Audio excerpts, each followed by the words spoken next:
Sir, you're charged with especially aggravated kidnapping. You're also charged with aggravated assault, and you're charged with theft of a firearm worth less than $2,500. You're talking about stuff that is not relevant. Hello and welcome to the Court of Public Opinion. I am the Recovery Addict, and boy do I have a case for you today. Why is the dog chewing on this guy? I think they have got the wrong guy there. Got the wrong guy, and the dog was biting him. He roughened him up quite a bit. There's a lawsuit. Is the next search on February 28, 2020? 7:44 p.m. How does the FBI find people? The people's misspelled P-E-O-O-P-L-E. Did the defendant find out how the FBI finds people in this case? Oh, she found out.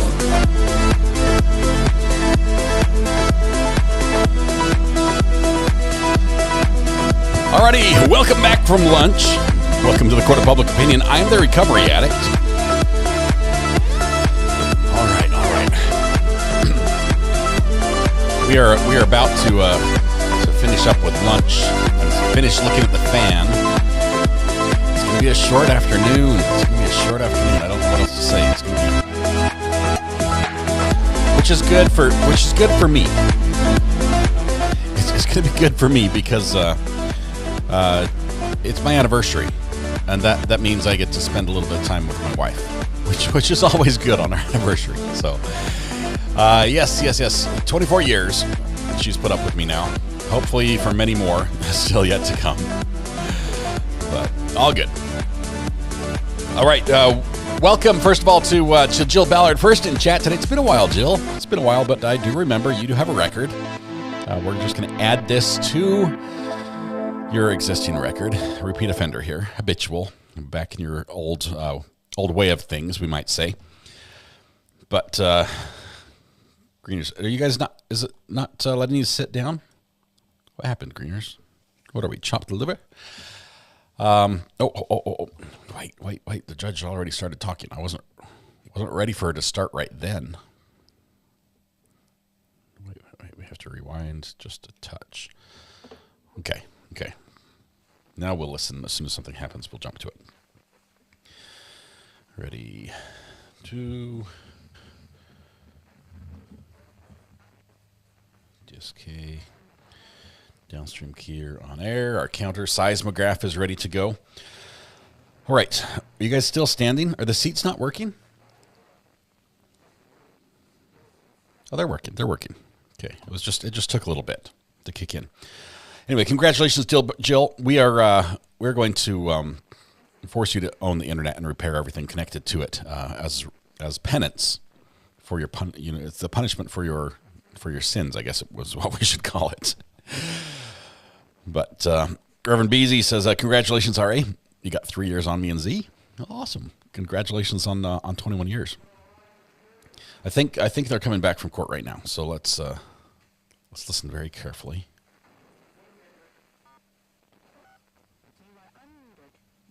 We're unmuted. We're back from court. Hang on. From Angela. Angela, I think we're back from court like right now. How are you doing, by the way?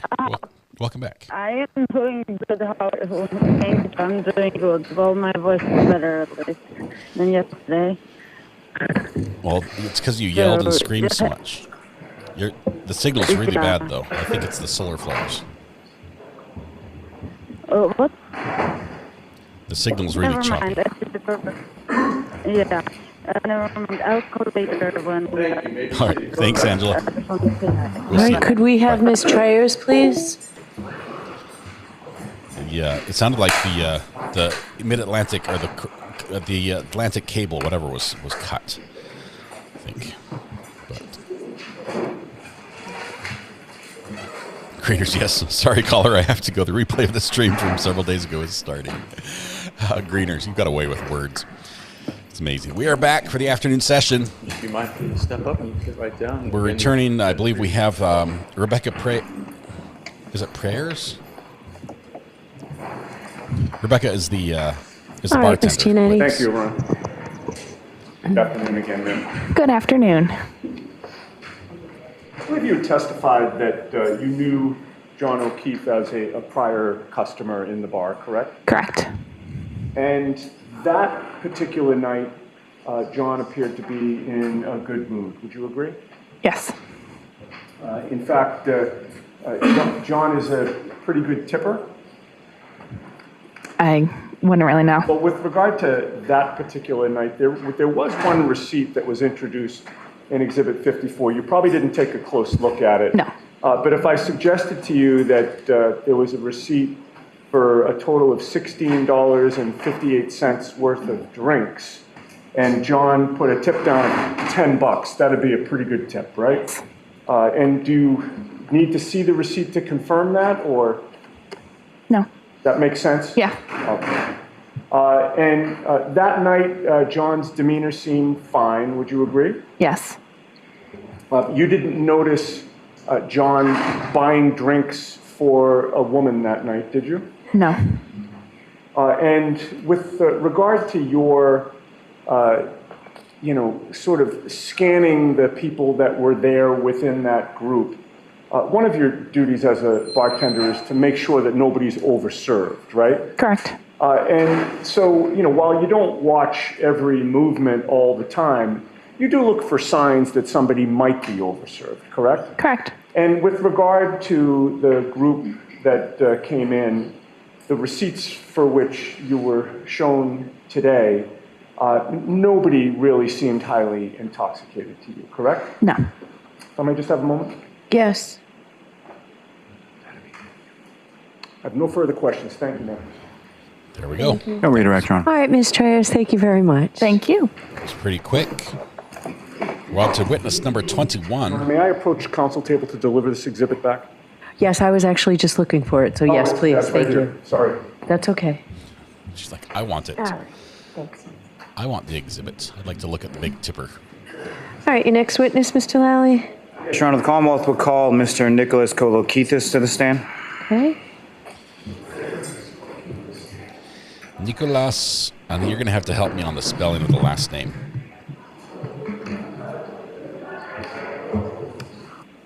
Kolostikas or something like that? It's a doozy. Tori. Tori. Thank you. Poll. Oh, I forgot the poll.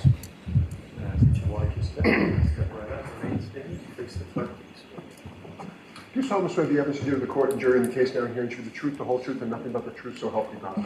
Thank you.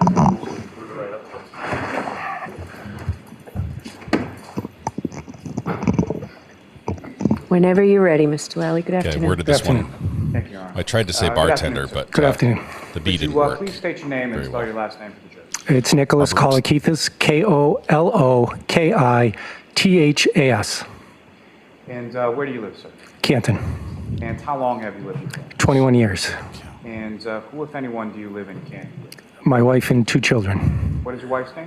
Karina, And your 2 children, how old are they? 18 and 16. Are they both girls? Yes. And do you work, sir? Yes, I do. What do you do? I'm an attorney. And how long have you been practicing as an attorney? 27 years. And does your wife work? Yes, she does. And what does she do? She's a pharmacist. Now, if I could turn your attention to the evening of January 28th, 2022. Do you recall that date? Yes, I do. Were you working that day? I was.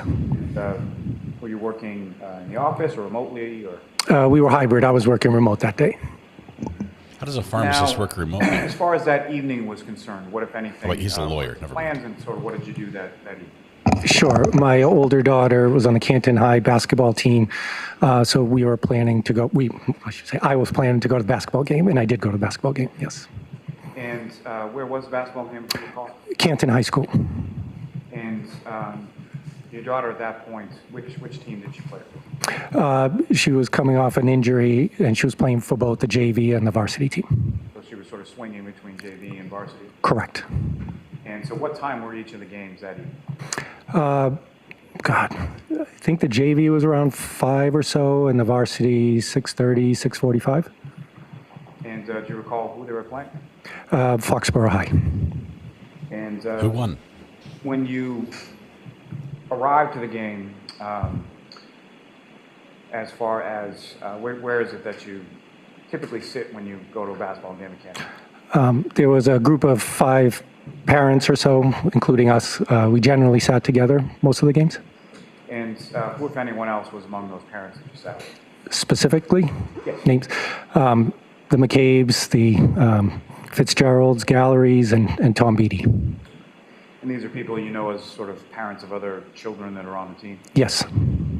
And as far as that particular, is that who you sat with on this occasion, if you recall? I believe so. And your wife, did she come to one or both games? She came to the second game, the varsity game. And about what time did that game get over? The varsity game? Yes. It went into overtime. It was a back and forth game. Later than usual. I don't remember the exact time. 1? We lost. Foxborough won. Now, following that, following the basketball game, where did you go from there? As usual, we waited for our players to come out, our daughters to come out.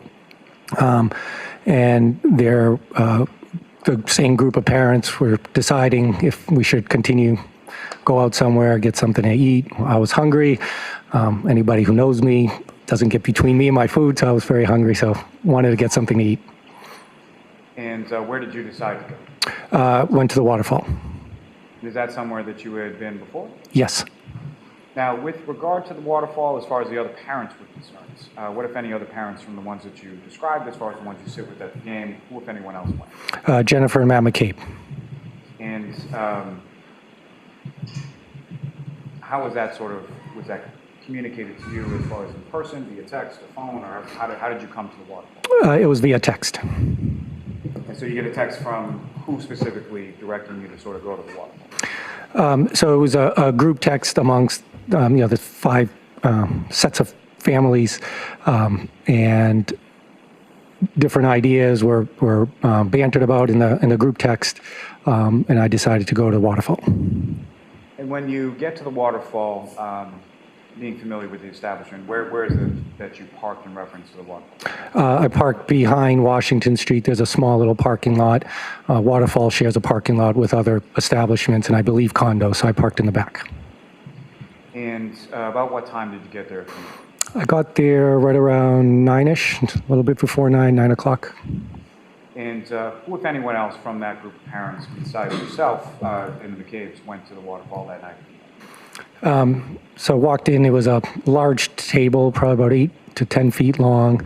In addition to Jen and Matt McCabe, there was Jen's sister, Nicole Albert, her husband, Brian Albert, Brian's brother, Chris Albert, and his wife, Julie. And there were others that I was just introduced to for the first time. So I don't remember their name, I don't recall their names, but there were others at the table as well. And so as far as the other sort of basketball parents, were any of them there as well, beyond the McCabe's? Beyond the McCabe's, no. And as far as the other people who weren't, didn't have the last name McCabe, how did you know any of those people? Or did you know any of those people? At the waterfall? Yes. I had met Nicole, Brian, Chris, and Julie prior, I think other basketball games, other events. So I knew them through the McCabe's, through Jen. And the McCabe's had a daughter on the basketball team as well? They had one of their daughters on the team at the time, yes. And when it came to the McCabe's, there's Mr. and Mrs., what are their names? Jennifer and Matt McCabe. And how long have you known Jennifer and Matt McCabe? About 9 or 10 years ago we met. And at some point during the course of the evening, did your wife join you at the waterfall as well? She did. Fair to say you took separate cars, is that correct? We did, yes. And about how long after you arrived did your wife Karina arrive? I want to say it was about a half hour or so. So around 9:30 she arrived. Now, with reference to this table that you were referencing, about 8 to 10 feet long, is that correct? Correct. And was this a high top, low top? What kind of table is that? It was a high top table towards the bar end of Waterfall. I don't know if it was the last table or the second to last table right before you hit the bar. And as far as the people that you've described, the people that you knew or didn't know, where were they sort of situated around the table? When I first walked in, I saw Matt, since he was the person I was most familiar with, Matt and Jen. Matt was standing towards the right side of the table as you're walking in towards the right side, so I went to the right side of the table. Is that essentially where you stayed for the balance of most of the night? Yes. And your wife, when she arrived, where did she go in reference to? Initially, she came to me, said hello. I think she picked for my food. And then she gravitated, I believe, towards the left side of the table where more of the women were located. And at some point following that, was there anyone else that you knew or aware of that came into the bar? Yes. And about what time was that? Shortly before 11 or right around 11. And who was that? It was John O'Keefe and Karen Reed. And these are people that you were familiar with prior to that date? Yes.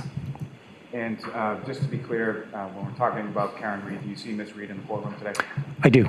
And could you describe just as to where she's seated or an article of clothing she's wearing? She's seated at a table to my right, second person in from the right. Does the record reflect identification of the defendant by the witness? Yes. Thank you.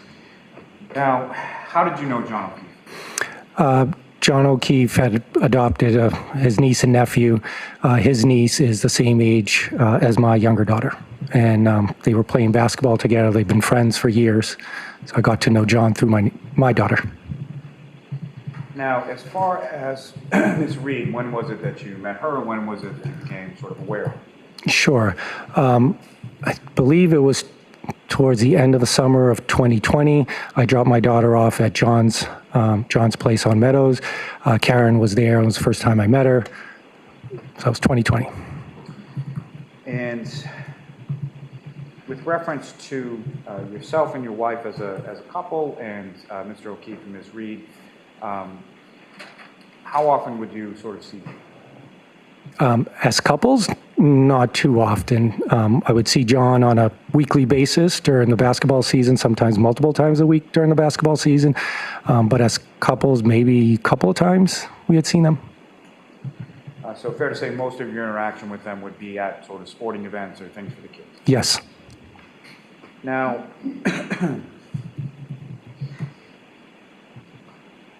as far as on that evening, obviously you went out, you had something to eat. Did you have anything to drink as well? I did. And do you recall sort of what you were drinking that night? Captain and Coke. And as far as would that be John O'Keefe, Captain do you Morgan? recall sort of what he was drinking that night? Yes. And what, if anything, do you recall? Beer. Is that sort of typical for Mr. O'Keefe? From the occasions we happen to be out on events like that, yes. Now, as far as Ms. Reed, what, if anything, did you observe her to be drinking at the waterfall? She was holding a cup, a glass, with a clear liquid. And what was your understanding of what was in the cup with the clear liquid? I don't know what was in there, but I don't know if it was water or alcoholic drink, but I don't know for sure.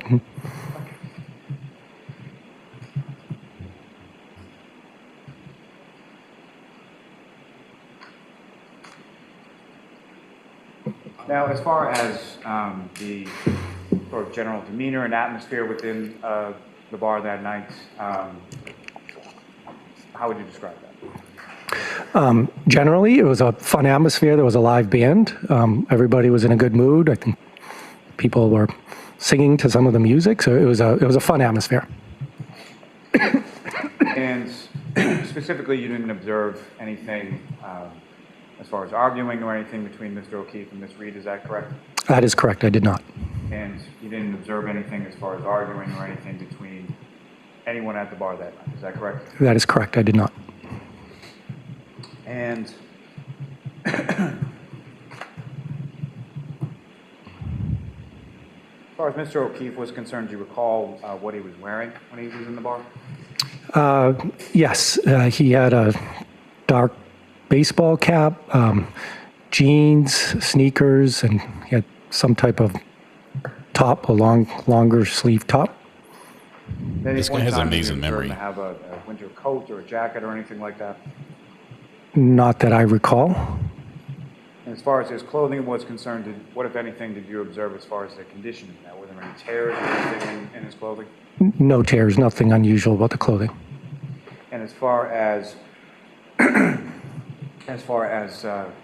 O'Keefe himself, what, if any, injuries did you observe on him at that time that you saw him at the bar? I didn't observe any injuries. Now, as far as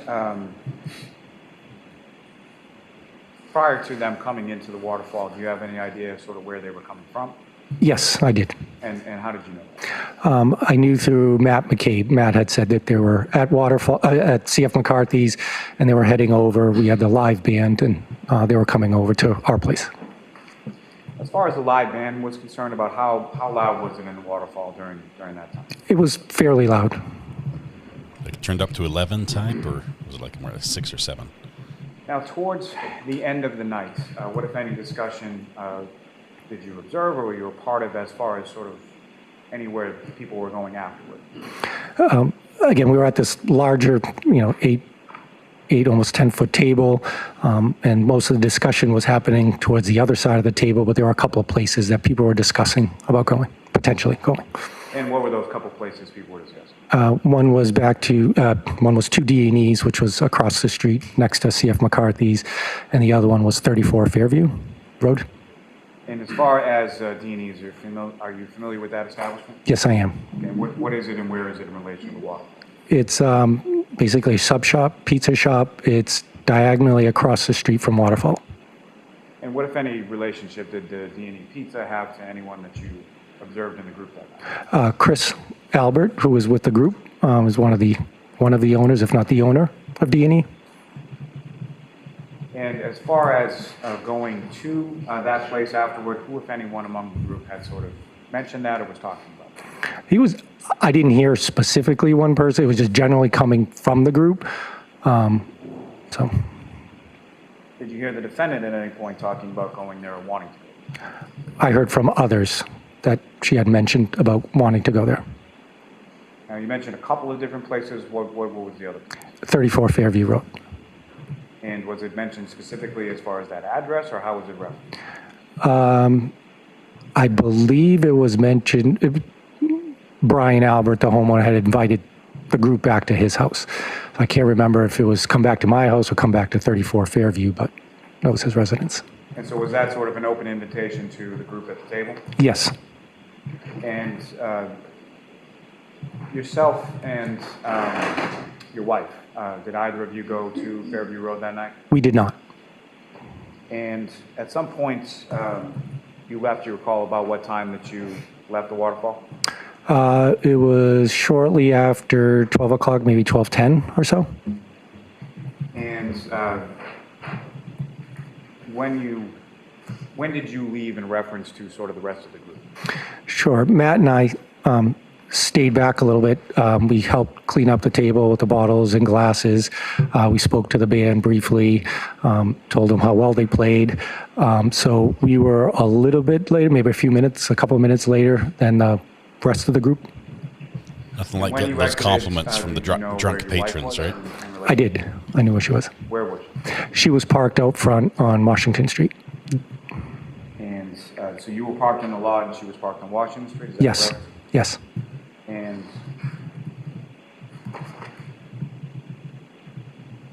when you came outside, what, if anything, did you observe about sort of the weather or what was going on at that point? It was very cold, and it just started to snow. I don't even think there was a dusting on the ground, or barely a dusting on the ground. And so at that point, could you still sort of see like the blacktop on the pavement? Yes. When you got to your car, what, if anything, did you have to do to sort of get your car ready to go or clean off your car or anything like that? I didn't need a scraper or anything. I just turned on my windshield wipers and it cleaned the snow off. Now, as far as you mentioned that you and Mr. McCabe were sort of the last to leave from the group, do you know what order sort of the rest of the group had left in? Generally, yes. And generally, what do you recall? There was a larger group that left right before us. I believe my wife was part of that group. Jen was in that group, and Karen was in that group. You mentioned that your wife was sort of gravitated towards the other end of the table where some of the other women were at. Is that correct? Yes, that's correct. So who was, as far as the women that you're referencing, who was in that group that your wife was conversing with?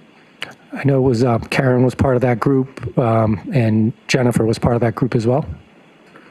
And that'd be Jennifer McCabe, is that correct? That's correct, yes. Your Honor, with the court's permission, I'd just like to publish just a brief portion of Exhibit 53 of the surveillance video. Gentlemen, if I could have Exhibit 53 up on the screen, and specifically if I could have from Channel 3, the second video down. And if you could put that at approximately 10:59. That's it. I'm ending the poll. My typo's so bad. Next poll is going to be which bar has the best video cameras?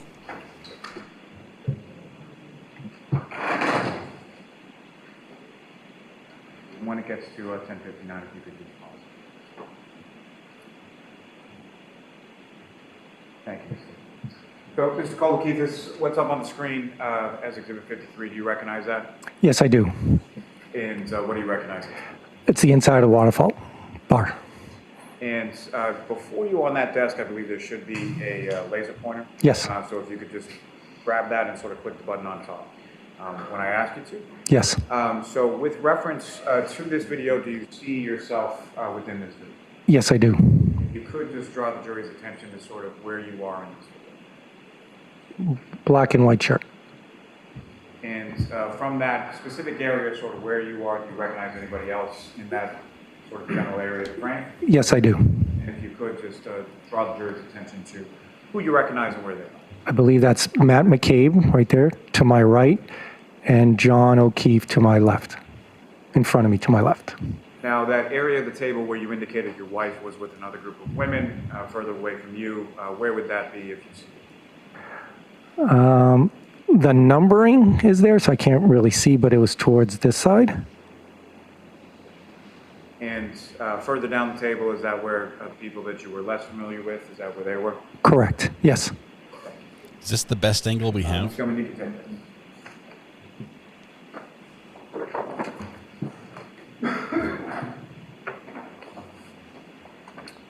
Thank you, sir. I have no further questions. Cross-examination? Thank you, Your Honor. He's like tucked into that witness box further than anyone I've ever seen. Everyone else sits back, but he's like nestled all the way in. It's like driving that thing.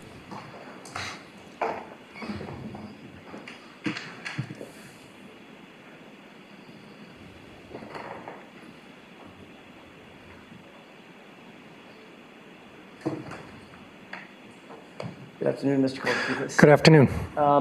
Mr. Kolokithis, you and I have never actually met. We have not. We've never had a conversation. Have not. We've certainly never had an interview about this case. Have not.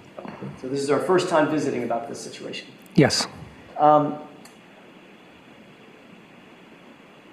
When did you say you first met Ms. Reed? I believe it was towards the end of the summer of 2020. Okay. And that was over an event at Pete's house? I don't know if it was John's niece's birthday party or so, but I was dropping my daughter off at John's house. Okay. That sort of dovetails into my next question. You and your wife and y'all's kids did have some sort of relationship with Mr. O'Keefe, Ms. Reed, and Mr. O'Keefe's niece and nephew. Yes. In other words, the kids got along well. Yes, absolutely. And they still friends. As the adults, you wanted to make sure that you could facilitate play dates, get-togethers, things of that nature for the children. Yes. As a matter of fact, do you remember a situation in which Ms. Reed had arranged a relatively elaborate 13th birthday party for Mr. O'Keefe's niece, a scavenger hunt of some sorts? Objection. I'm going to see counsel at sidebar for this, please. Scavenger hunt. Was that on your bingo card? Elaborate scavenger hunt. Was a bar mitzvah. I don't know. That last bar had terrible cameras, and they focused on the empty tables where they didn't seat people. Why don't you point it more to like the center of the action? And why do you only have one camera as well? Oh man. Good times.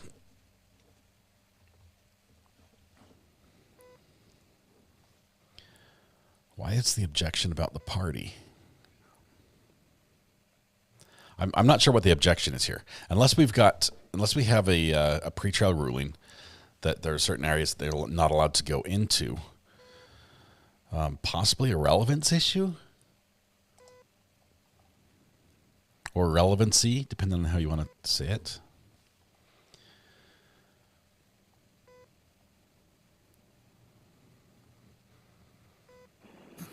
All right, let's see if it's sustained or not. Mayor, Yes. with regard to the last question I asked, you recall an event in which Ms. Reed had organized a relatively elaborate 13th birthday party for Mr. O'Keefe's niece, correct? Yes. And one of your children was actually invited to that. Yes. Did you actually go and accompany your child at the 13th birthday party? I did not. Did your wife? I don't know. She generally keeps a social calendar for the kids, but I don't know if she did. So it could have been a situation, Mr. Kolakithis, in which you just dropped the child off and Yes, correct. enjoyed the birthday party. Correct. Okay, fair enough. But you had no problems or no qualms with Miss Reed, Mr. O'Keefe being caretakers over your children? Absolutely not. You said that you didn't socialize as couples all that often, but there were times in which you did socialize with them. Yes. About how many times would you say? A handful of times, maybe, Okay, 5 or 6? if that, Over the course of how long? since 2020 to 2022, 2 years, less than 2 years. Focusing your attention more toward the end of that time period that you just mentioned. That was the toward goat. 2022. When you socialized with Miss Reed and Mr. O'Keefe, did you ever see any sort of tension between the two of them? Not at all. Did they seem like a normal and loving couple? Absolutely. They seemed like they were affectionate and normally affectionate with one another? Absolutely. Did you ever have any question about the nature of their relationship, any toxicity in their relationship, or any overt indicators that they weren't getting along? Not to my knowledge, not at all.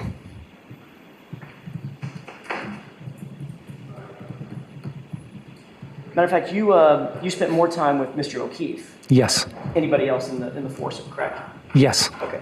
Well, other than my wife, I mean, foursome. That's a good catch. You're going to pay for that later. Fair enough. I get brownie points for that, right? Let me see if I can restate it a little bit better. Between Mr. O'Keefe and Miss Reed, you spent more time with Mr. O'Keefe. Yes. Fair enough. You knew that Mr. O'Keefe and Miss Reed had rekindled a previous relationship from years earlier. Yes, I did. And you knew that Mr. O'Keefe was excited about that. Yes. I want to draw your attention to the late night hours of January 28th, going into the early morning hours of January 29th, if I could. Specifically at the waterfall. Did you get to the waterfall before Mr. O'Keefe and Ms. Reed got there? Yes, I did. How long before? So I got there around 9 and they got there shortly before 11. So 2 hours. While at the waterfall, did you have an opportunity to speak with Ms. Reed or Mr. O'Keefe just in normal conversation? Yes, I did. You engaged both of them, as a matter of fact, didn't you? Yes. Was there a time in which Ms. Reed was actually singing John's praises that night? Yes, I did. What a great dad he was. Yep. Objection, move to strike. I'm going to strike that. Next question. At any point, did you have an opportunity to hear Mr. O'Keefe talk about Ms. Reed and the nature of their relationship or any events surrounding their relationship? Objection. I'm going to allow that.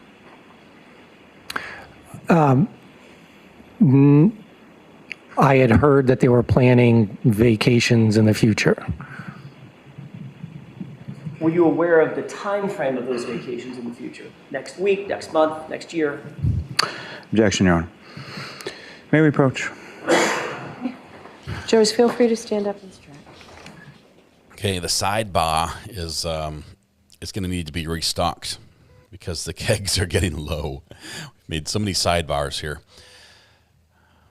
The reason we have so many sidebars is because the judge does not want any speaking objections. And that's great. That's great for the jury because that means they only hear the things they're supposed to hear for the most part. But it's bad for us because that means we don't get to all the juicy battles.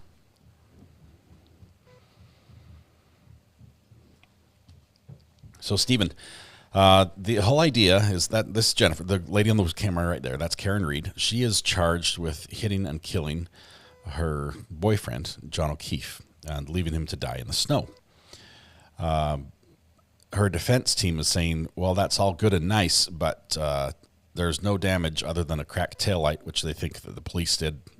The police set up, literally planted the evidence.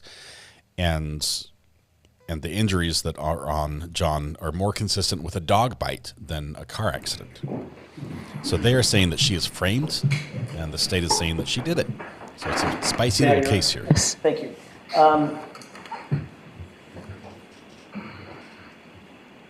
There was nothing eventful at the bar, while you were at the bar with Mr. O'Keefe and Ms. Reed, that comes to mind in terms of any kind of tension or fight that night? Tension or fight? Absolutely not. No argument that was audible to you? Absolutely not. You didn't see any body language between the two of them that would suggest an argument or a fight or tension? In fact, I noticed the opposite. Describe that. They were affectionate toward each other, loving toward each other, and to the point where my wife even made a comment, why are you not like that with me? You had something to live up to. Yes. That's why I needed the brownie points earlier. I want to shift gears for a second and pinpoint another time at the bar. Was there a time at the bar where you noticed any individuals with their fists up and engaged in some sort of conduct that looks a little like this? No, I didn't observe that. You don't recall that? No. Sparring with one another? Oh, like this? Not that I saw. Wrestling? Not that I saw. Okay. I need to know what that looked like. I've got all these ideas in my head, but I don't know. I'd like, if I could, Mr. Kolakithis, with the court's permission, refer to Exhibit 53. Okay. There are several, Your Honor, so the court, So if you're going to talk about it, talk at sidebar. Okay, so. This is the clip ending in 5959, because there's several clips in 53. We could have that up. With the court's permission, I'd like to display this to the jury at runtime 8:30, 8 minutes and 30 seconds. All right, so what exhibit is this? This is 53, and it's clip ending in 5959. Do we get to see a fight? May I play this for the jury? Yes. Thank you. I'm going to play about 10 seconds, Mr. Kolakithis, and then stop it and ask you a couple of questions. Sure.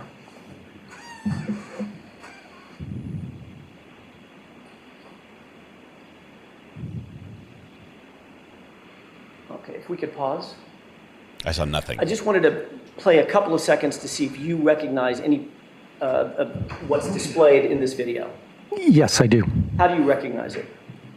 How do I I was there that night. I guess my question is, do you recognize this as being a surveillance video from the 28th going into the morning of the 29th? Yes, I do. Okay. I want to draw your attention to the individuals that are toward the top.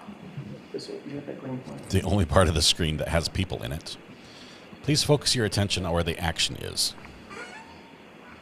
It says channel 3, like they have other channels, right? Channel 2, channel 1, maybe a channel 4. There we go. Okay.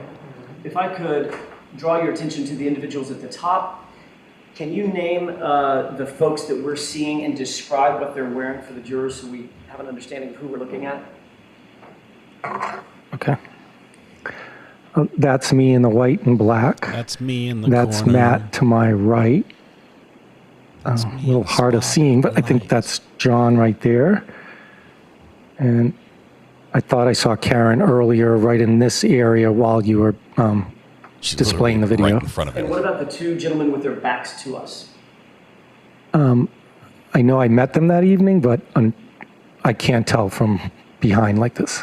Understood. With the court's permission, could we just go ahead and play this through? I'd like to run it through to about the runtime of 11:08, but I'll ask that the video be paused momentarily. 11:08, so just one more second. Runtime 11:08, so probably about 4 minutes. Okay. 3 minutes, 4 minutes. May I? So that would be Yes. 11:50 as the timestamp. Okay, so Mr. O'Keefe's there. The two women are laughing. Karen throws her head back, laughing. Something's funny. Can you pause it? Got some flashing lights somewhere. Having seen this run forward just a little bit, do you see an individual here with long hair? Objection leading.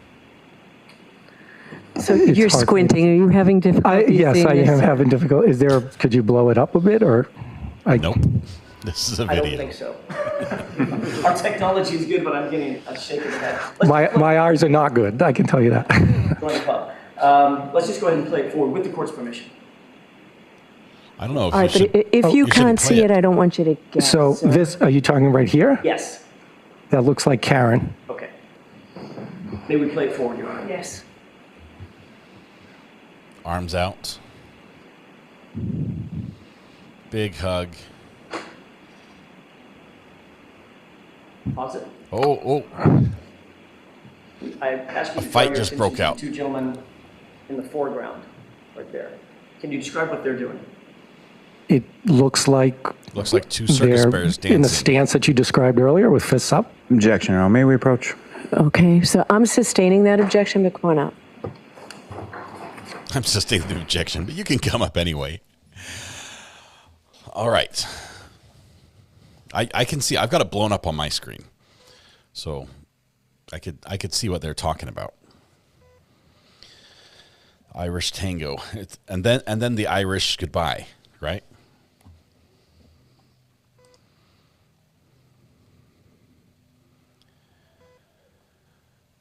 Let's see. I was thinking, what if it was like a punching bag machine?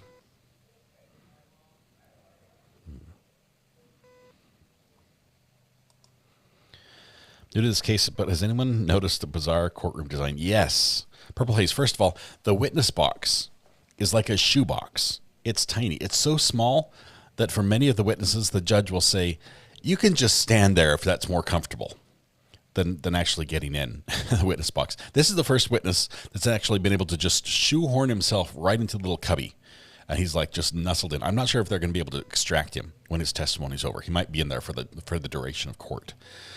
But crazy court. It's like a theater in the round. You've got a U-shaped gallery around the outside with the jury on one side, the family on the other side of Karen Reed. We can see their legs. That's the family of the victim in the case, and the supporters for Karen Reed are seated directly behind her, with then a little buffer area taped off with just like painter's tape to separate them from the jury, which is a jury of 20. Obviously, many alternates. May I, Your Honor? Yes. Another question, and if you're having trouble seeing, just let me know. Do you see the person in the far right? Yes, I do. Who's that? Me. And what do you appear to be looking at, if anything? I appear to be looking in that direction. Okay. Can we go ahead and play this forward? Is this pretend, or are they really going for it? This is so pretend. They're going to hug it out in just a minute. Yeah, they're going to hug it out. Oh, how cute. Holding hands after. Pause. Just go and keep this. Do you recall engaging with the two men in any sort of conversation? The two men with their backs facing to us. I mean, I can see it. I honestly do not recall it, but Okay. yeah. Do you recall ever being introduced to those two gentlemen? Yes. Who are they? Brian Albert, Brian Higgins. And which one is which? Left and right. Left is Albert, right is Higgins. Can we go ahead and play this? Cool. Now it's sumo wrestling.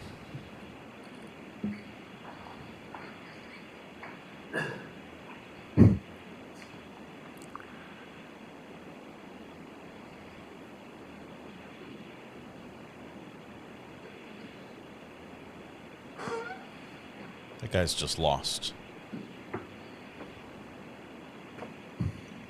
Oh, fight's back on.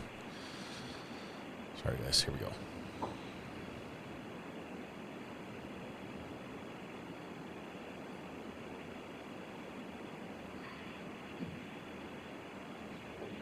Do they just not know how to start the fight? It just takes one.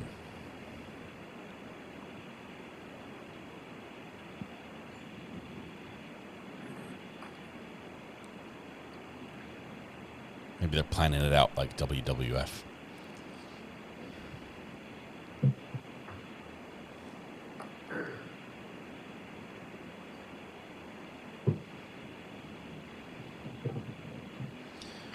It's a very passive stance.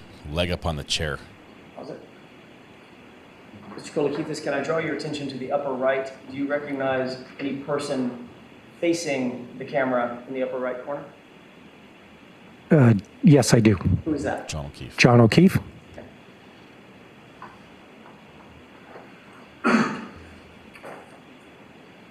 About 30 more seconds, Your Honor. Okay.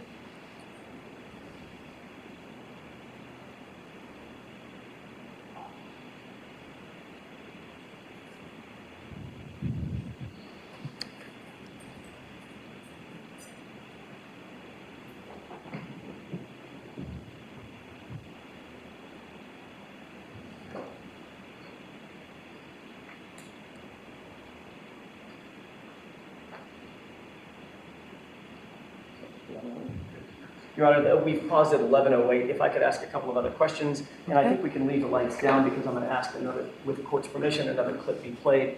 Mr. Kolakithis, you indicated that you don't recall the events that you're seeing. Is that still the case, or has your recollection been refreshed about what you were witnessing?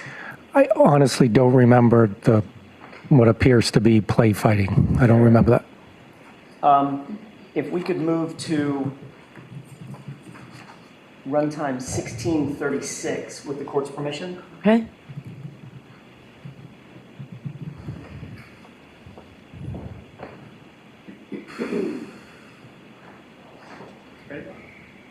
Your Honor, when we play 1636. Go ahead. And pausing. Oh. Do you see yourself in the upper right-hand corner? Yes, I do. And do you see the two people, the two individuals, Brian Albert and Brian Higgins, in the foreground? Yes, I do. Okay. Don't play it. What's that position? Well, never mind. Things got interesting quick. I think they're pretending to ride a bobsled together. It must be like charades or something. But nobody's guessing. Oh, and then, knee. Late knee. Do you see, at this point, I know it's difficult, do you see John O'Keefe anywhere in the frame at this juncture? Let me highlight that I do not see him. Okay. Play it. Oh, they do hug it out. Hugging it out. Oh, getting a little fierce there. Okay. Button pause. And now taking a look at the individual in the top of the screen, do you see that person? Yes, I do. Who is that? John O'Keefe. And what direction? Is he facing us or facing away from us? He's facing us. It looks like he's facing us. So he would be facing the two individuals with their back to us? Yes. Okay. And it appears to be standing across the table, across the bar table. Yes. I'm going to play that for just a second. Excuse you. Now he turned around, ordered another drink from the bartender, reaches into the cooler, grabs him a cold one, pops the top, returns back over, sets on the counter for him.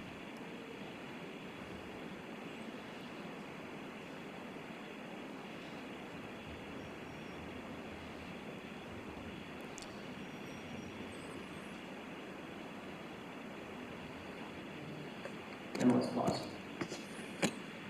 With that, I would ask you who this individual is with the fur coat. My wife. Lining on the coat? It's my wife. Okay. And are you still in the same spot, upper right-hand corner? Yes, I am. And where's Mr. O'Keefe? Across. He's now facing the other way. Thank you. Away from us. We can take this down. What did we get from that? With regard to what you just saw, the second incident of what appeared to be two individuals touching each other, did you engage in any sort of roughhousing or play fighting that night? I did not.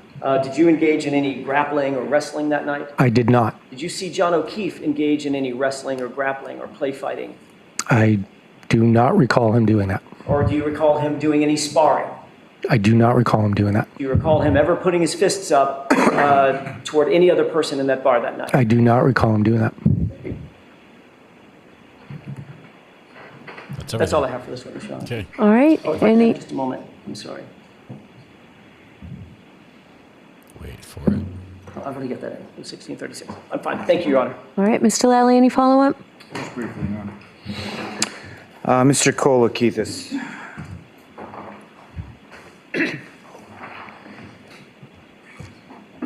As far as your observations of Mr. O'Keefe and Ms. Reed and their relationship, you saw what they sort of depicted in public, correct?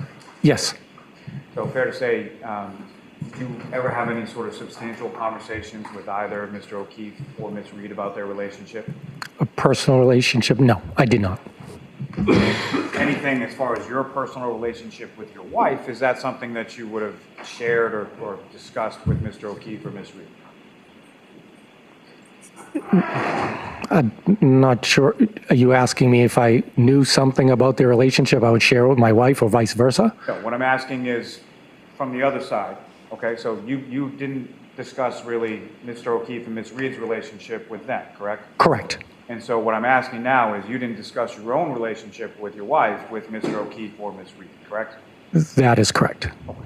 Now, with reference to what you were just shown up on the screen, that was so memorable that you testified you don't have a memory of it, correct? The which part? The whatever that was between two individuals play fight. I do not recall that. And as far as yourself within that video, did you observe yourself appear to sort of be laughing while that was going on? I did. I don't know if I was necessarily looking at them or the other side of the table, but yes, I did observe myself laughing. Nothing further. Your Honor, may we approach briefly? Okay. Okay, so a lot of times these approaches are to get the judge's permission before they go into an area that they think they've laid foundation for. And I'm not sure if they're going to do it with this witness or if they're talking about what's coming up next. But it seems like a strange time to bring it up on redirect. Seems risky to have not brought it up or attempted to bring it up initially.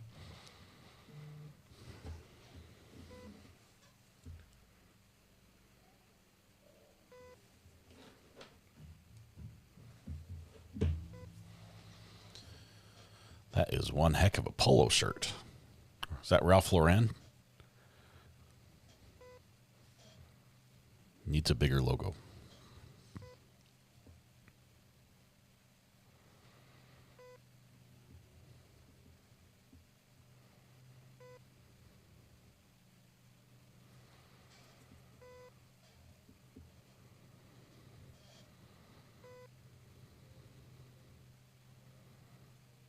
Okay, now we switch from that family to the supporters of Karen Reed here. I believe those are her parents right there.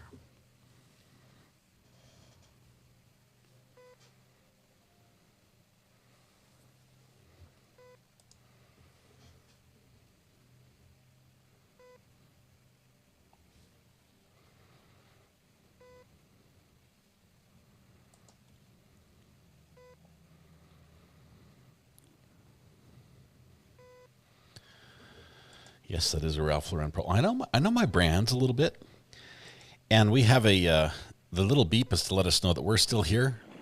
It's just no audio. It's a courtesy beep. There's the painter's tape. Oh, they are going to go there. Mr. Kolakithis, just one more question. You testified previously at another hearing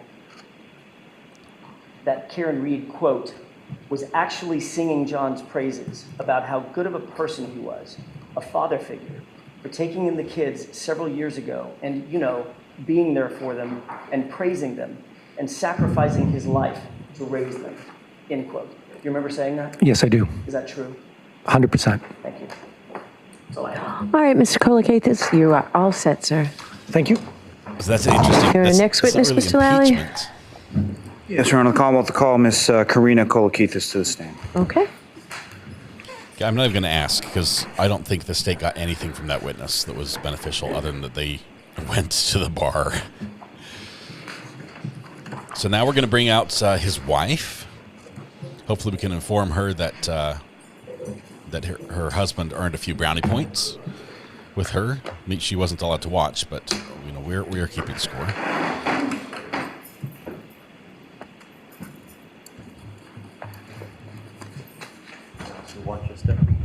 There she is. Can you raise your right hand? Do you solemnly swear the evidence you give to the court and jury in the case now and hearing to be the truth, the whole truth, and nothing but the truth, so help you God? Thank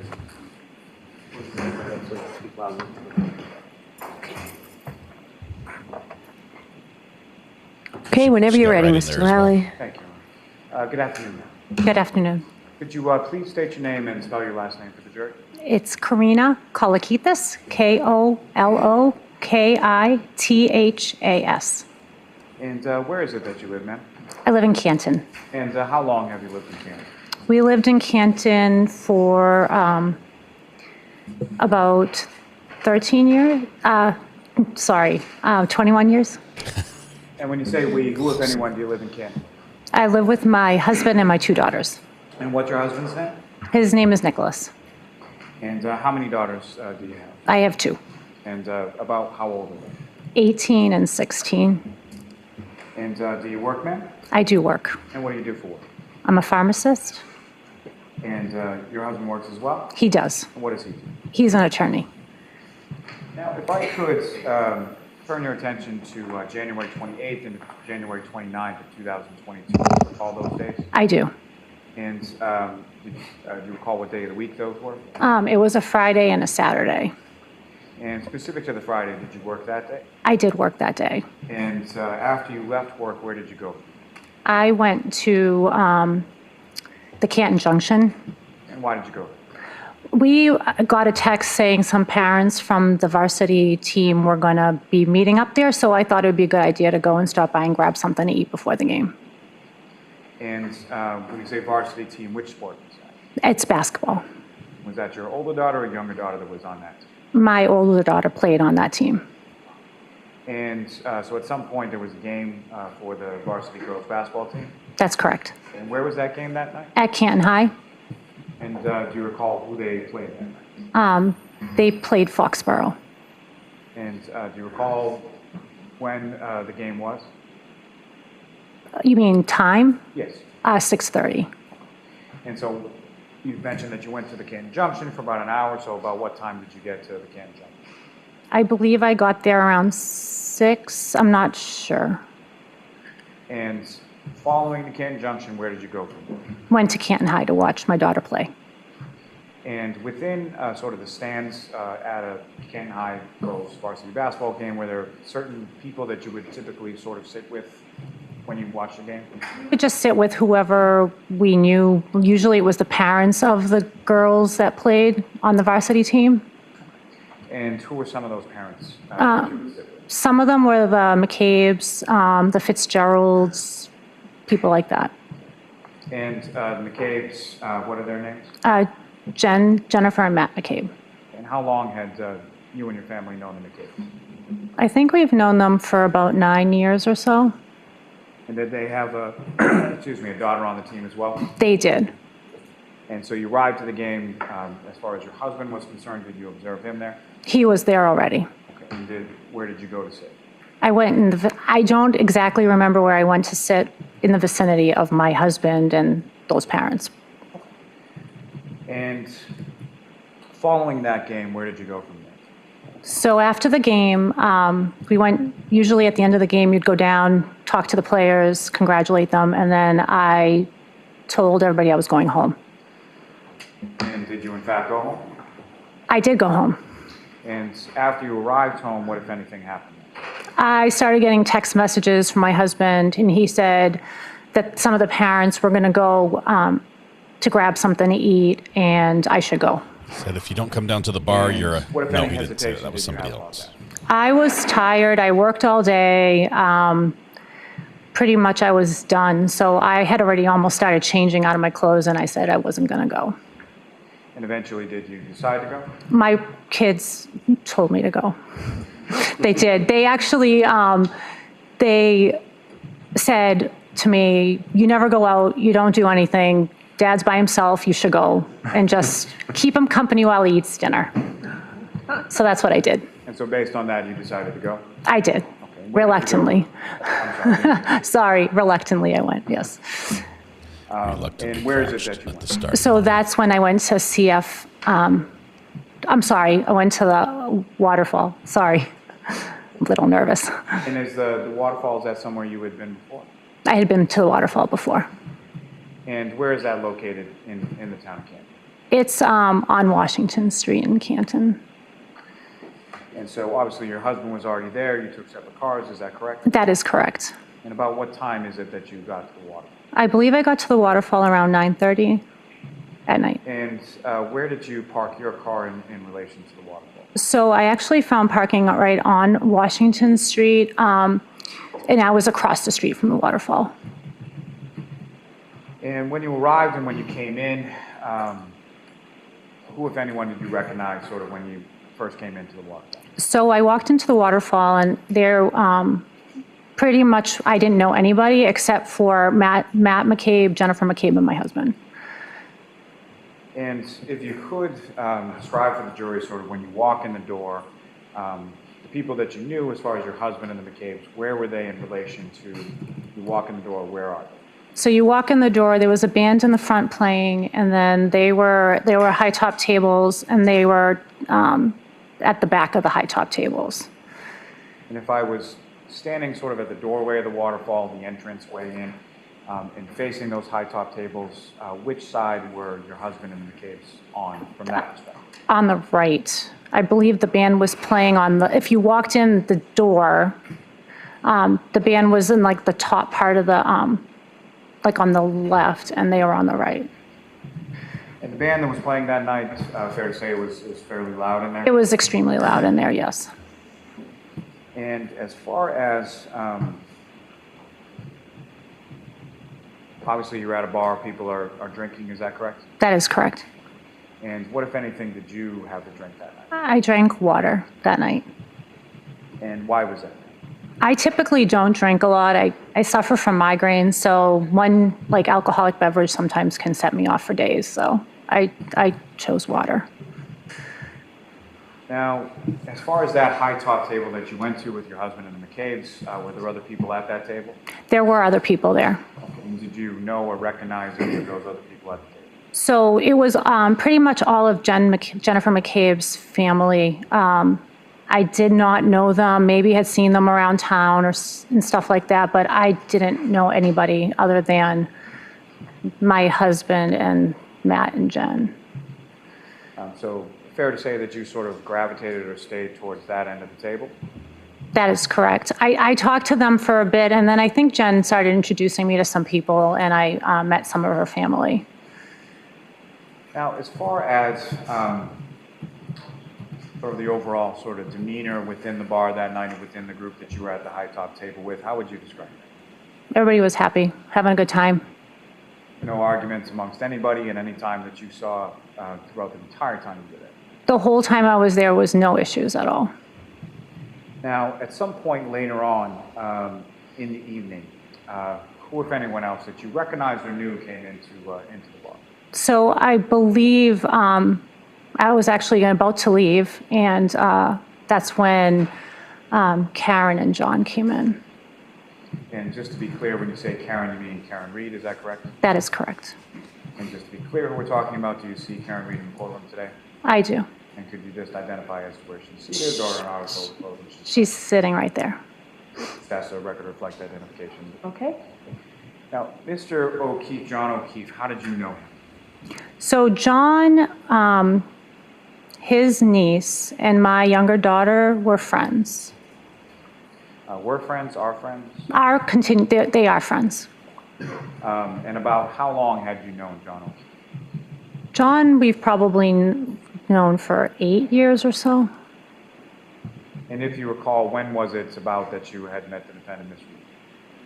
I met Miss Reed at, I'm not sure exactly I think the first time I met her was at Jen McCabe's house. And if you know about when was that in reference to this date of January 28th, 2022? I believe I met her sometime in 2020. Sometime in 2020 at Ms. McCabe's house? That is correct. And how would you describe sort of the nature of your relationship between either yourself and Mr. O'Keefe, or yourself and who did you know better, Mr. O'Keefe or Ms. Reed? I knew Mr. O'Keefe better. We saw him all the time. My daughter would have play dates with his niece. My husband coached basketball that his niece played on his team. So he was a great guy. We saw him all the time. Yeah. And prior to this date of January 28th, had you ever been in any kind of social setting out with the defendant, Ms. Reed, before? I had not been, no. And do you recall approximately what time it was that they came in and you were about to? I believe it was around 11 o'clock. And at some point, did they, and by they I mean Mr. O'Keefe and Ms. Reed, did they make their way over to where you were seated at the high top? They did. So they walked in, and John did his rounds, said hi to everybody, came, gave me a hug, and they headed towards us, yes.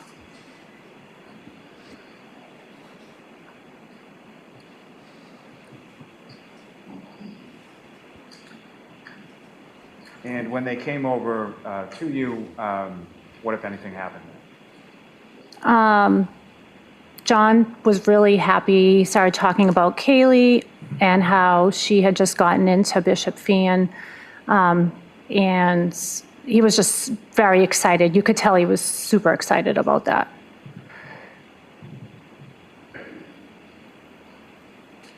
Now, as far as Mr. O'Keefe was concerned, what, if anything, do you recall about what he was wearing? I believe he was wearing a baseball hat, jeans, sneakers, some kind of top.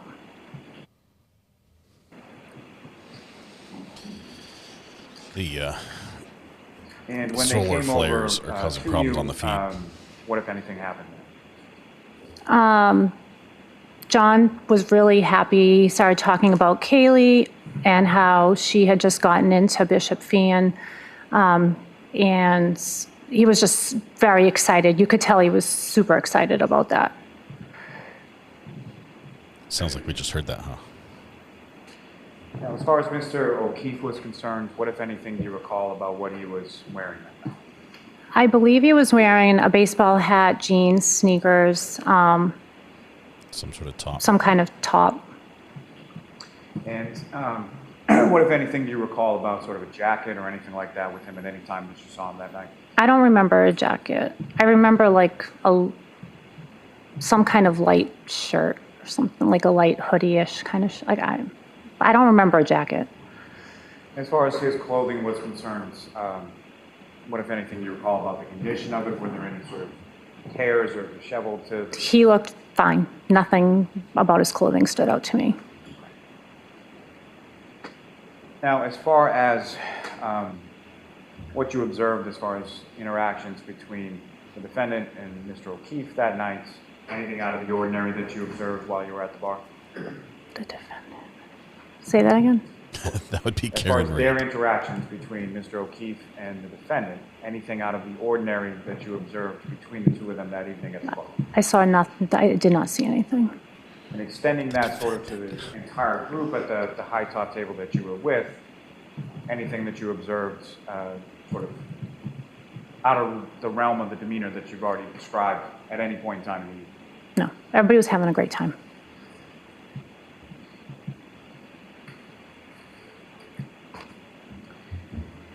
Now, with regard to sort of where you were positioned at the high top table in regard to Mr. O'Keefe, was he closer to your end, or where was he located?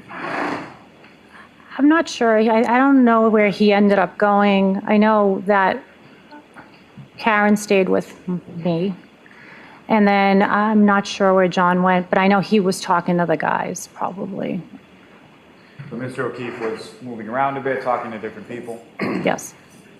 And Ms. Reed was down towards where you were, is that correct? That is correct. And who, if anyone else, was sort of down your end of the table? Who were you talking to when Ms. Reed came up? It was Jen McCabe, So the three of us. when Ms. Reed comes and joins, is essentially Ms. Reed, the defendant, yourself, and Ms. McCabe. That is correct. And when Ms. Reed first comes up, what, if any, conversation did she have with either yourself or Ms. McCabe? She started talking to Jen first, and then they had a conversation, and then we started talking. And that first sort of initial conversation between the defendant and Ms. McCabe, did you hear any of that conversation? I did not. It was loud. I don't know what they were talking about. Now, as far as, obviously you're at a bar and people are drinking, what, if anything, did you observe Mr. O'Keefe be drinking that night? I believe he was drinking beer. And as far as Ms. Reed was concerned, what, if anything, did you observe her to be drinking that night? She was drinking something out of a clear glass, perhaps. So clear glass with a clear liquid in it? Correct. Could it have been water?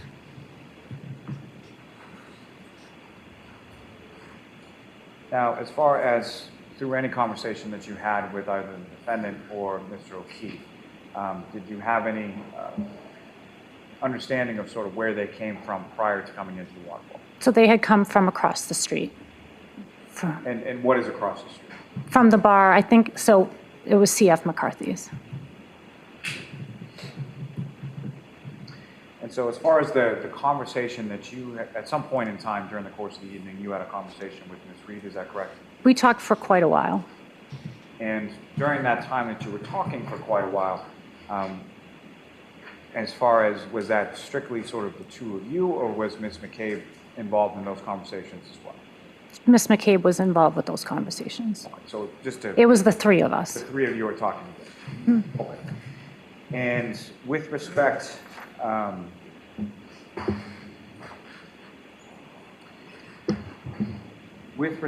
to the defendant's relationship with Mr. O'Keefe, what, if anything, did she say about that? So she started by saying how much she admired him, how much he did for the children, just how she looked up to him for that. She started with that. Well, she started talking about my kids first, and then she started talking about John. So she spoke about your kids? About my daughter, yeah. A little bit of a glowing fashion, is that correct? She did. She always had a way of saying, I don't know, she seemed to love my younger daughter, and she said that she really liked my daughter's relationship with John's niece. So she first started with that conversation, and then she went on talking about John and his relationship. And then after she talked a little bit about that, what, if anything else, did she talk about? So she started talking about how much he sacrifices, how he's unconditionally puts all his time and effort into the kids, how she admired him for that, and how she also wished that some of the family members would step up and help out a little bit more, because he took all the burden on himself. And what, if anything, else did she say about that in relation to sort of their relationship? Just that she wished they had a little bit more time to, go out, go on dates, go on vacation. But she did mention that they had planned a trip or something like that she was excited about. Now, about what time would you say it was that you left from the waterfall? I think everything started wrapping up around midnight. And prior to that, what, if any, discussion did you hear or were you a part of as far as anybody talking about where to go next? So I think everybody was having a really good time. So there was conversation first about where could people go, and there was talk about maybe going across the street to the pizza place. And what pizza place is across the street? There's a pizza place called D&E Pizza, and the owner happened to be there that night, so I think someone brought it up, or there was some conversation amongst the group, like, hey, let's go there, and he said no. And what, if anything, did you hear the defendant, Ms. Reed, say in reference to going to eat? She just seemed like willing to go. Was that something that she mentioned once or more than once? I believe she mentioned it more than once, but I don't remember, like, at this moment, but. Is your memory exhausted as to that? Say that, could you rephrase that? Memory exhausted as to that particular point? I believe it was more than once. Is that your question? That's my question. Yes.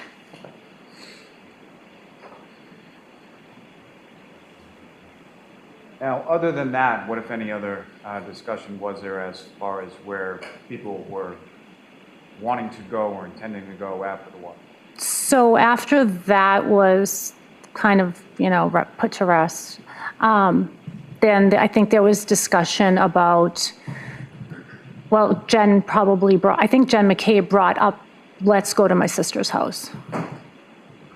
And is that somewhere that you or your husband, to your knowledge, had ever been to before? We had never been to her house before, no. And was that something that was sort of a private invitation, or was that sort of open to the group at the table? I think it was said out loud, like, hey, anybody wants to go, we can go to my sister's on Fairview. I wasn't specifically invited myself. I just think it was put out there.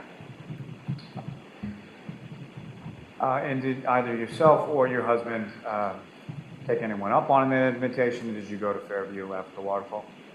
We did not go. I actually said to him, there's no way we're going anywhere. We're going home. And just to be clear, by him, you mean your husband? My husband, yeah. And around the time of midnight or so when you were leaving, who, if anyone, did you sort of walk out with initially? So I believe, let me think. It was always Jen, myself, and Karen. So we got up, and Karen went over to John, something like that. He put his arm around her. I don't know if they had a conversation, they talked. It seemed like they were quite lovey-dovey at that point. And then that's when Jennifer McCabe went up to Karen and said, you're coming with me. And she grabbed her, she put her arm around her, and she said in front of me, she's like, you're coming with me, you're coming with me. And just to be clear, sort of how she said that, was that in sort of a forceful way or no, joking around, hey, you come with me. We're gonna, and Karen said, where are we going? And Jen said, it doesn't matter. It'll be a surprise. It was something like that. And did the three of you sort of walk towards the door to the parking lot together? Yes. And where was your husband at this point? He was behind. He was with Matt McCabe. They were helping the band clean up and get their stuff together, and it was the three of us in the front, meaning the women. And at the initial time when you're walking out, you and Ms. McCabe and the defendant, where is Mr. O'Keefe? I'm not a little bit behind us. I'm not sure. So not directly with your group, but not with us. No. Now, at some point, you get outside of the waterfall, is that correct? That's correct. And at some point when you're outside of the waterfall, do you see Mr. O'Keefe at that point? I did. All of a sudden, it was weird. I see Karen with John, and I was like, oh, that's weird. I thought she was going with Jen. And that's just what made me notice it. It was that the whole, Jen wanting Karen to go with her, and then all of a sudden I see Karen with John. I just thought it, was just oh, so it made me notice it. And so you proceed to your car, I'm presuming on Washington Street, correct? That is correct. And if you recall, which direction was your car facing, down towards the waterfall or away from the waterfall? It was away from the waterfall. And who, if anyone else, did you observe walking in the direction of Washington Street at the same time as yourself? That's when I saw Karen and John walking. And they were walking in that direction as well? Correct. Did you see them approach or get near to some sort of vehicle? It looked like they were walking towards a black SUV of some sort. And have you seen either the defendant or Mr. O'Keefe in relation to a dark or a black SUV prior to that date? I believe I had, yes. And whose car did you believe it was? I thought it was Karen's car. And which side of that vehicle did you observe Karen walking to? She was walking to the driver's side, but again, I was more concerned about crossing Washington Street, and there was a little bit of snow at that point. So I didn't see, like I saw them walking in that direction, like her going to the driver's side and John going to the other side, but I didn't see anything after that. And were they on the same side of the street as you or the opposite? They were facing the opposite direction. So you were facing away from the waterfall, they were facing towards the waterfall, is that right? They were just like, we were in different directions. So I was like, it's hard to explain, but they were facing, like I was facing up and they were facing back. And different sides of the street, is that correct? That is correct. And then you got in your car when you left, is that correct? That is correct. And around that time that you left, I think you alluded to it, but when you got to your car, what was the weather like at that point? It had just started snowing. You could see the street still. So you could still sort of see the blacktop through whatever snow was on the ground? That is correct.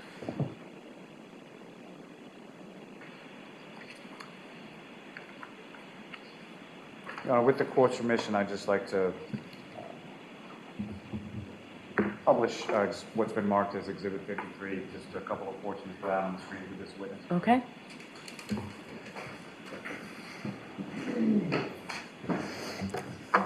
And Ms. Gilman, if I could, I'd ask first for the second video from Channel 3.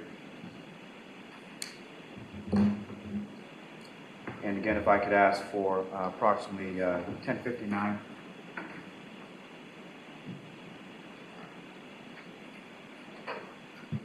And if you could just get started there. So Ms. Kolokithis, do you recognize what's up on the screen? Yes. And what do you recognize it to be? That's the waterfall. And is this a video that you've seen on a prior occasion? Yes. Now, before you, ma'am, there should be a laser pointer. If there's any need for either myself or another attorney, all I would ask you to do is just sort of press that button on it and direct it at the screen. Okay. Okay. Yep. So from this video, Shine it in your eyes. First of all, as far as the people in the video, do you recognize anybody in the video? It's really hard to see, but it's you want me to point? If you recognize anyone, I would ask you to draw the jury's attention to So- that person and explain who that is. Oh, sorry. That, I believe, is my husband with that. Maybe, I'm not sure. So if you don't know, or if you can't tell, or you don't know the people, I'm not sure. okay. It's hard to tell. Now, Mrs. Kolokithis, just from up on this video, you recognize sort of the table that you were at or around on the evening of January Yes, 28th? the high tops, yep. And if you could just direct the jury's attention to, generally speaking, which side of the table that you spent your time talking to Ms. McCabe and the defense? So, like, if we're pointing to here, I'd be on that side, like the left side of the table, if you want to call it the left side. And the area where the band was? Left? The band is here, like, that's what I meant, the left, yeah, in the front. And if you know the front door area, sort of where is that located? So, it's like right there. Oh, I just saw the guy playing the guitar. And Ms. Gilman, if you could just run this video from 10:59 to 11 p.m. It's like jamming on a Fender.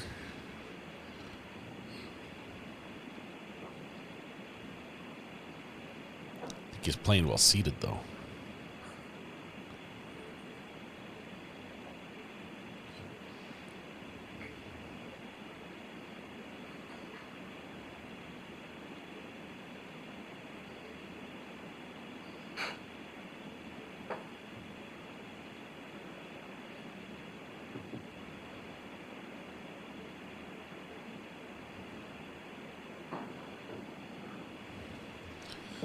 Song's over.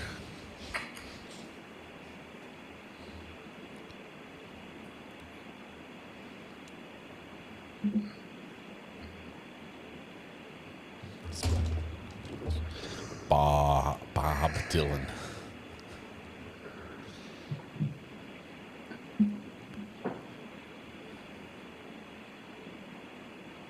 Thank you. Ms. Gilman, if you could take that down, and with the court's permission, I would ask for, from the same channel 3, the 6th video. Can we just watch this all the way through once and call it good? And Ms. Gilman, if I could direct you to 12:09 and 50 seconds. Now the band's left, right? There's nobody there.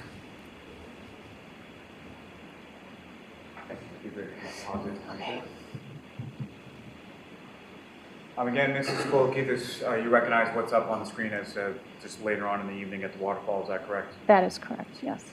And is this towards the end of the evening? Yes, it is. And fair to say that the lights have been turned up, so it's a little easier So now to see I can recognize a few more people. And so from what you can see up on the screen now, if you could, using that laser pointer, just direct the jury's attention to anybody that you recognize. Oh, okay, so that's me right there, and then my husband is right there, Nicholas, and I don't know if that's Matt, Jen, and I can't tell because of the barcode up there. With the date and time But, stamp. yeah, I can't see who that is. And somebody's Ms. Gilman, if you could play it from this. Oh, I see John too, Oh, sorry. no, please go ahead. And I see John, John's right there. Thank you. Ms. Gilman, if you could play it from this point till 12:11 and 4 seconds.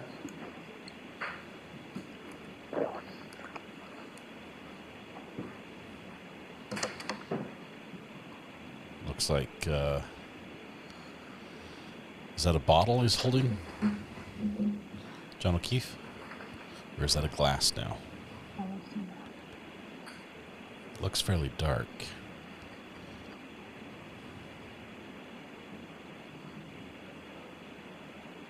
It's got to be a bottle.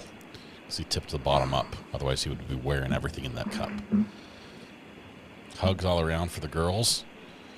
Guys are, or gals, I should say. The guys are still punching shoulders. Ms. Gilman, if you could pause it right there. Now, as far as, this for the record, we're at 12, 10, and 38. You see sort of 3 individuals going towards the front entrance? Yes. Or you just have to say? Yes. And with respect, if with that laser pointer, if you could just identify for the jury who, if anyone, you recognize from that group. Okay, so that's Jennifer McCabe, that's me, and that's Karen.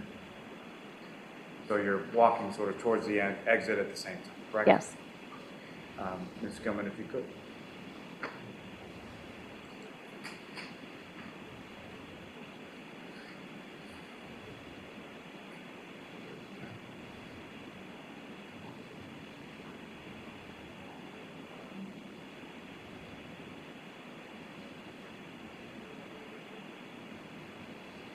Just grabbed the. He grabbed the glass. Now there's another individual sort of making their way to the doorway. Do you recognize that person? Yes, that's John. That's John O'Keefe. John O'Keefe, yes. Exiting from the water. Correct. Ms. Gilman, if you could just play the last 2 seconds. Okay. Now, Ms. Gilman, if I could ask you from the same exhibits, but from channel 1. Now we get the other angle? Down on channel 1. If I could ask you to fast forward to about 12:11.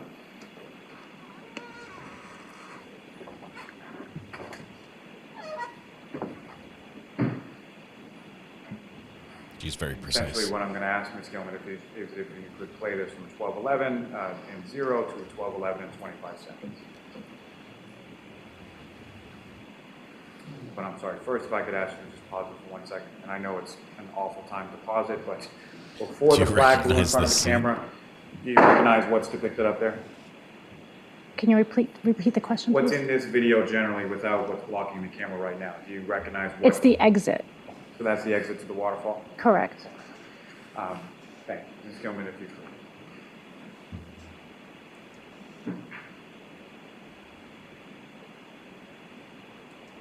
If you could pause right there. Individual sort of down towards the bottom of the frame, do you recognize who that is? It's Karen and John. So that would be the point in time where you say they sort of link up at the front door and then walk towards Washington Street? That's correct. And if you could, just with reference to the screen that we're looking up here in Exhibit 53, where is Washington Street? You had parked and where you observed Mr. O'Keefe and Ms. Reed walking to. So, okay. Trying to think of the buildings. That's the back parking lot where they're, like where you see the cars, and you have to take a left. So directly in front of where Mr. O'Keefe and Ms. Reed are standing is the back parking lot, and then to the left is Washington Street? Yeah, I think you have to walk that way. Okay. And then you'll hit Washington Street. Ms. Gilman, if you could just play through 25 seconds.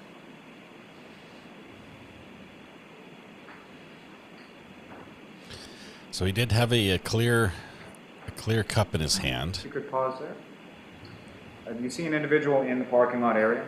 I do. And do you recognize who that person is? I believe it's Jennifer. By that you mean, I'm sorry, Ms. McCabe? Miss McCabe. And Ms. Gilman, if you could, the last one. Thank you. Ms. Gilman, you can take that down, please.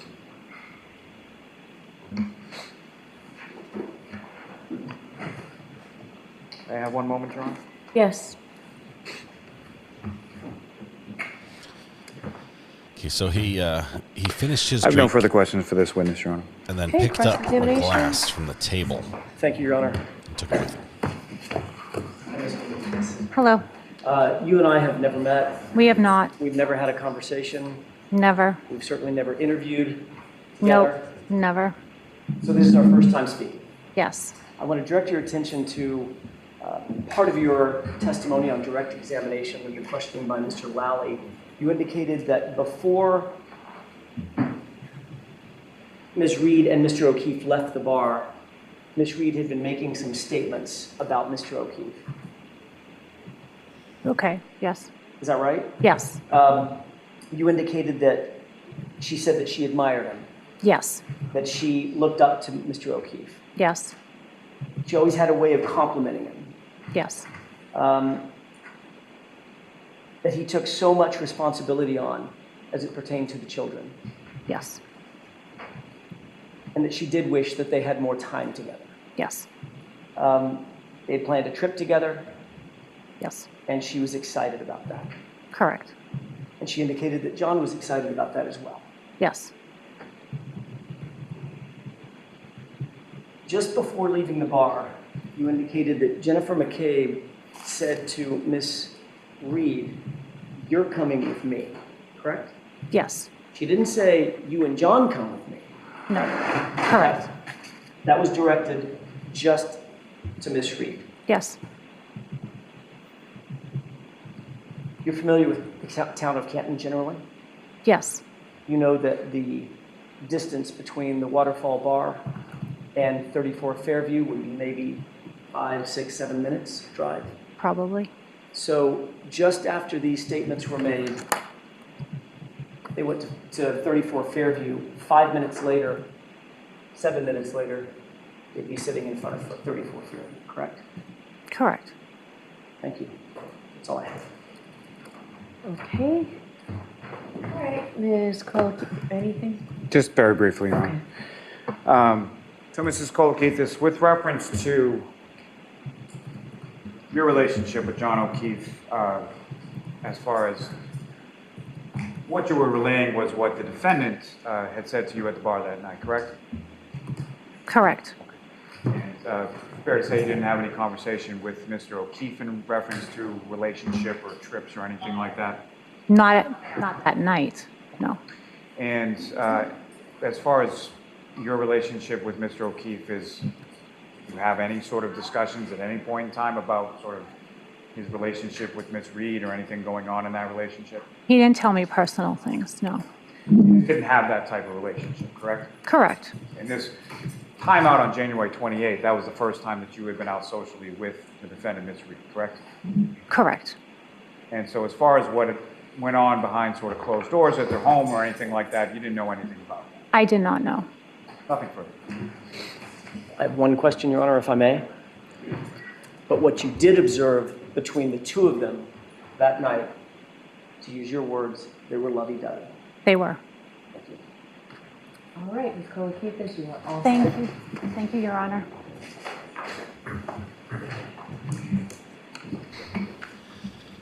Well, State, I'm not sure what you're doing calling the defense as witnesses, but that was another one.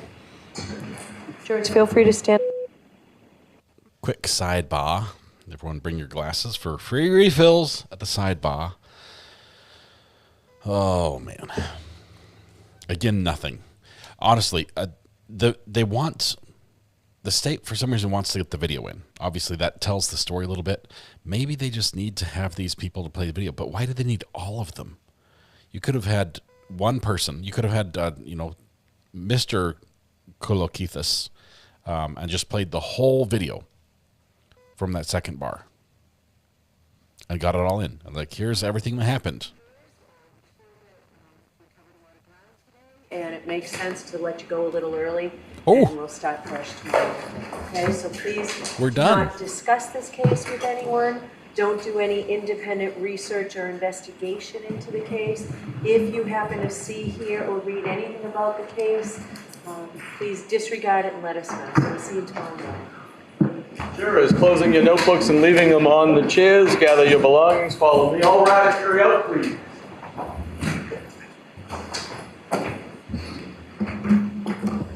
Goodbye. Goodbye.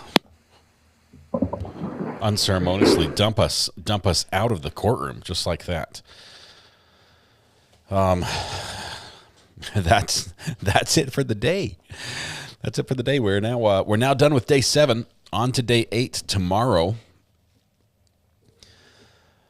We may get a little closer to being caught up towards the end of the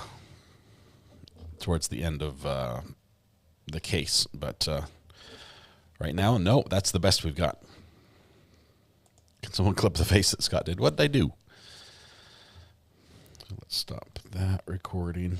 I am really loving, let me just say, I'm really loving this little device down here. I know you guys can't see it, but just with the push of a button, it records, but it doesn't record on these little memory cards, which it can record on. Instead, it records over a 10G network underneath the desk to an SSD drive. It's tiny, but it came in this package. It's a little, it's a 2 terabyte SSD. And it stores there. And then all my computer systems, the replay machine, my other computers, they can all access the video at the same time that it's sitting there. So that's really cool. I'm stoked about that. So can we at least watch some of day 8 today? Melissa, I've got to say that today was a big nothing burger for the state. There was no evidence. There was no single one line of testimony that I've heard that was like the state needed to get that in. Now, there were a couple visual things that I think are appropriate. We got to see, and I think it's significant, we got to see John O'Keefe leaving the bar with a clear glass in his hand after drinking beers all night, and then he grabs whatever's left. And it's a short glass. I don't think it was the one that that Karen was drinking from. He just found somebody else's drink and grabbed that. Melissa says, every time I think about starting a podcast, I look at our setup and get totally intimidated. No, Melissa, contact me. Depending on your budget, there's some really easy setup kits that you can get to start a podcast, and it's super easy, and you don't need half this stuff. Plus, podcasts could just be audio. So I'm kicking everybody out. You don't have to go home, but you can't stay here. That's the line they say at the bar, right? It's closing time. Gather all your jackets and head out into the world. It is my anniversary, so I suppose I'm okay with ending early as long as it involves Mrs. R.A. We are, Mel, we are going to go out to dinner tonight, but we haven't chosen where we're going to go yet. I would like a place with portion sizes that are not microscopic. Okay, you know what I'm talking about. Some of those fancy restaurants you go to, where they serve you like a sprig of parsley and a slice of cheese with pepper flakes around it. I'm not into that. Okay, I'm sorry. It's really cool. I love that you can charge $500 for a plate for that, but no, that's not where I'm going to go. So I'd like something a little bit better. Not fast food. Sit down. Mrs. R.A. and I are both people watchers, so we want to be able to watch what's happening. But I'm cool at the steakhouse. Maybe Red Lobster. Could do that. She's not really a seafood person, so like the crab places are no bueno there. Longhorn Steakhouse. That's not food, says Ann. We're supposed to be watching something from Judge Simpson's court. Yes, but I didn't follow it. I'll have to dig it up. If somebody saw it and can send me the link, that would be great. How about the sidebar and restaurant? There's a good one. Red Lobster is my favorite. I like Red Lobster, although I've never eaten lobster in my life. I've never even had crayfish, crawdads, anything close. The closest thing I've had to a lobster is shrimp. I love shrimp. I've never had clams, other than I had clam chowder, and that I thought was yucky. Never had mussels. Had like king crab like one time when I was a kid, but that's it. Swordfish is yummy. Renegade's fairly reasonably priced steak at Longhorn. I actually like it better than the filet. Yuck to the seafood. I'm actually okay. Applebee's might be good. That's like American type. They got a mix of everything, right? I don't want to do Italian. Yes, just straight shrimp. Evangeline Light. My ideal restaurant serves fresh, steamed, deveined and head off pre-peeled shrimp. Jumbo. I Rescue Dogs, thank you. I'll watch for that. I think we have a Texas Roadhouse in Greenville. Kind of atmosphere you're looking for? Melissa, I'm a little picky. I'd rather that the atmosphere is clear, like that I can't see the air that I'm trying to breathe. So indoor smoking is generally a no-go. That sort of ruins the taste of the food for me. Any fish and chips around there? No. I wish we had a good chippy. That would be awesome. Peeled, deveined, and head off. That's perfect. I would even take it just head off, steamed, and deveined. That's pretty good. Outback. Jumbo shrimp's an oxymoron. Red, I know it seems that way. But you've seen those little cocktail shrimp that they put in the little salads that are tiny. It's like, is that a seahorse or is that a shrimp? But those are tiny. And then when you see a big jumbo shrimp, you're like, wow, that thing's enormous. All right. Well, I've got a couple suggestions. Now I need to just book the place and go. The Black and Kraken Bar and Grill.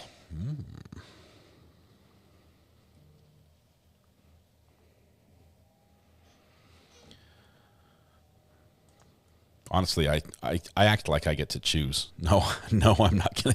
She gets to choose wherever we go. Wherever she wants to go is where we're going for dinner. That's how it works.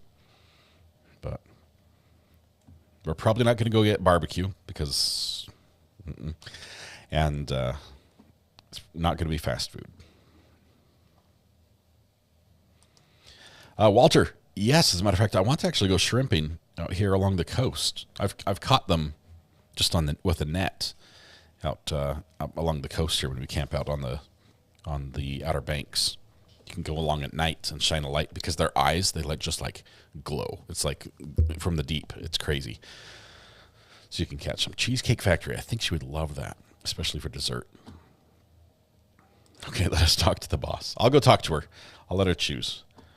I also don't want to have to dress up for dinner. I'd like to be able to go like this. I think this is presentable. I'll put pants on, but other than that, we'll go like this. Shrimping is a blast.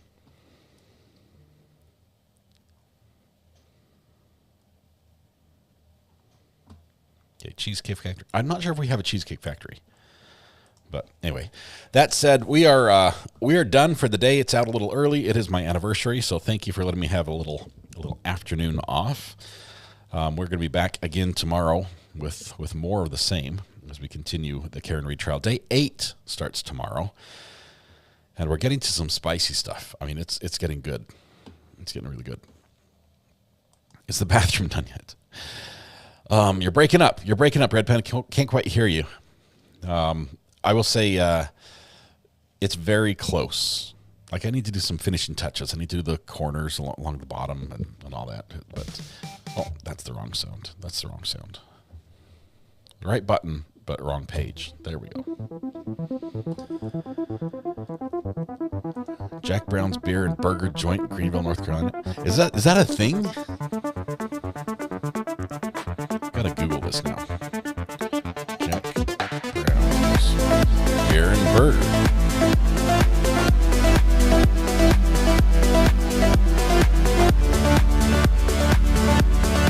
Wow. Talk about some atmosphere. It's open till midnight or 2 a.m. 2 a.m. on the weekends. Food, drinks. I know, I'll probably give it a pass this time around, but thanks for the suggestion, Karina. New thumbnail on Daybell to use. We'll do that. All right, tonight when you go home, please hug the people you love. Smile at someone, make their day just a little bit better, and please stay safe till we go live again tomorrow morning at 8:45-ish.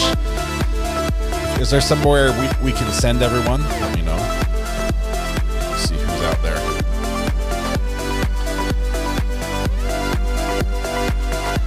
Let's see.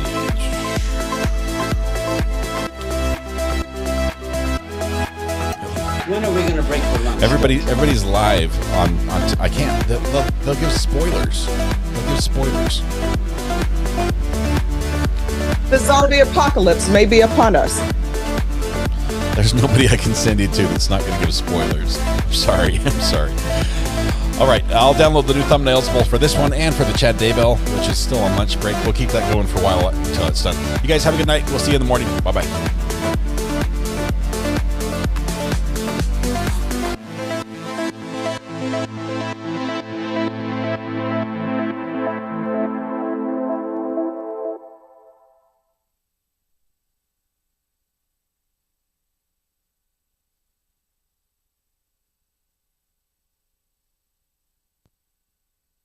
There's a lawsuit.